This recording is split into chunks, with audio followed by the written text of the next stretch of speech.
संतोष मिश्रा जी ने लिखा है, थैंक्स गुरुदेव, आपको सुनते सुनते सारी धारणाएं वॉशअप हो जाती हैं, कुछ रहता ही नहीं है, अहो भाव। ये बिल्कुल सुंदर है, शुभ है। धारणाओं का गिरना, निर्धारणा होकर जीना, यही तो साधना है।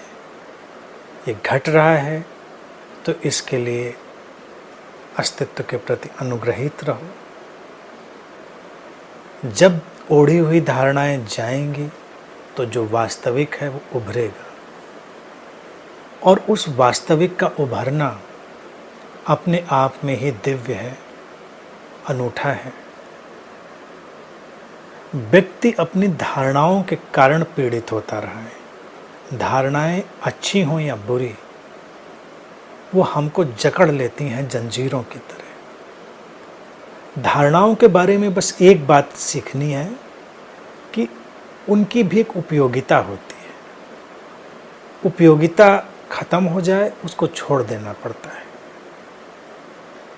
धारणाएं उस कलम की तरह हैं जिसमें हम कोई स्याही डालते हैं या हम कोई उसमें रिफिल डालते हैं, लिखते हैं, उससे लिखना पूरा हो जाता है, उसको हटा के रख देते हैं, फिर उसमें अटके नहीं रहते। तो धारणाएं भी बस उपयोग करी जाएं, उनसे कुछ सार्थक जब पैदा हो जाए तो धारणाओं से हट जाया जाए। और लिखा है कि सब धारणाएं वॉश हो रही हैं, क्लीन हो रही हैं। तो ये शब्द भी शुभ है कि धुली जा रही हैं, साफ हो रही हैं। यही गुरु का काम होता है। गुरु का काम भी डिटर्जेंट की तरह होता है, और धारणाएं होती हैं हमारे जो दाग धब्बे हैं उनकी तरह। तो गुरु डिटर्जेंट की तरह उन दाग धब्बों को धो डालता है। गुरु अगर हमारे जीवन में आया है और उसने डिटर्जेंट का काम नहीं किया, हमारे अंदर जो धारणाओं के दाग धब्बे इकट्ठे हो गए हैं उनको साफ नहीं किया, उनको वॉश नहीं किया, तो उसका काम ही नहीं हुआ। तो इसलिए ये जो शब्द उपयोग किया ये भी बिल्कुल ठीक है।